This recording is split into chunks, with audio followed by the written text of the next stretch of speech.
Today, I want to challenge you to continue to reflect on the words of Jesus. We're moving into the final section of Matthew chapter 25. And in this section of Matthew 25, in fact, it's verses 31 through 46. Jesus is concluding his response to the question that the disciples asked. Tell us, what shall be the sign of your coming and the end of the age? Well, Jesus is concluding his answer with the fact that he will sit in judgment on the entire human race. Let's look at these verses.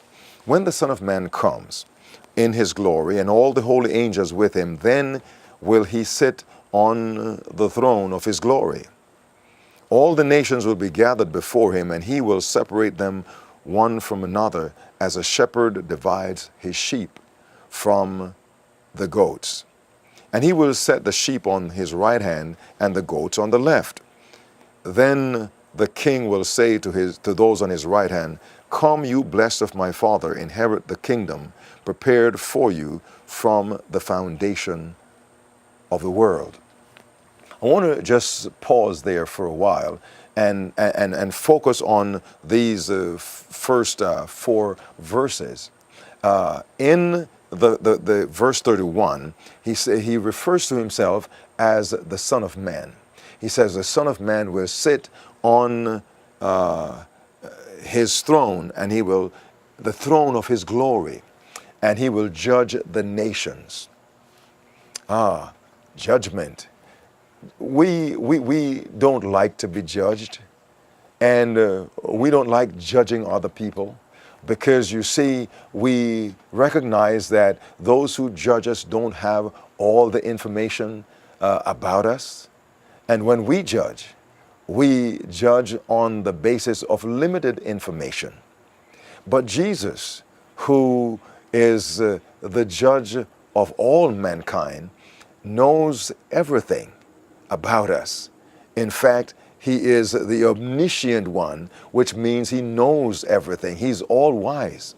He is referred to by the Apostle John as the Alpha and the Omega, the beginning and the end. And so this Jesus that is going to be sitting in judgment is the one who died for us. He's the one who made us. He's the one who is coming back for us. And so the question is, if he has invested that much in us, do you think that he is looking for a reason to condemn you? Do you think that he's looking for a reason to put you down? I think not. Because you see, he's so madly in love with you. He's so into doing the very best for you that you cannot even begin to imagine. In fact, John, in John 3, verse 16 says, look what manner of love the Father has bestowed upon us, that we should be called sons of God or children of God. But not only that, in John 3:16 it says, For God so loved the world that he gave his only begotten Son, that whoever believes in him should not perish, but have everlasting life. Paul tells us that he is the one who judges us, is the one who has died for us. And so we can breathe easy. This is the kind of judgment that those of us who are in love with Jesus can be at ease with. In fact, the text says, all the nation will be gathered before him, and he will separate one from another, as a shepherd divides the sheep from the goat. Well, if you are a sheep, you will remain a sheep. If you're a goat, you will be a goat. I have never seen in my years of life a goat becoming a sheep or a sheep becoming a goat. So you can be secured in your salvation. You can be secured as a child of God. If you have committed your life to him, you can be sure that you are secured in his love, and that when he comes and when he sits in judgment, he will vindicate you. Because Paul teaches us that he who has begun a good work in you will finish it until the day of Jesus Christ. And so today, as you go out into the world of work, wherever your schedule takes you, I want you to remember that he who will sit in judgment on you is the one who has given his life for you. In fact, verse 17 of John 3:16 says, "For God sent not his Son into the world to condemn the world, but that the world through him might be saved."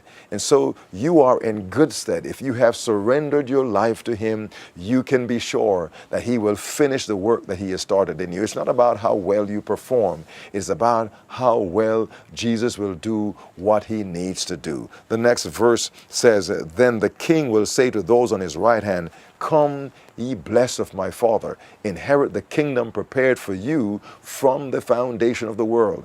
I was drawn to that phrase, that last phrase, a kingdom prepared for you from the foundation of the world. That is to say, before you came along, before I came along, God knew we would come along. God knew that we would, at the point in our lives that we would accept him, and he prepared a place in his kingdom for us even before we were born. I'm excited about that.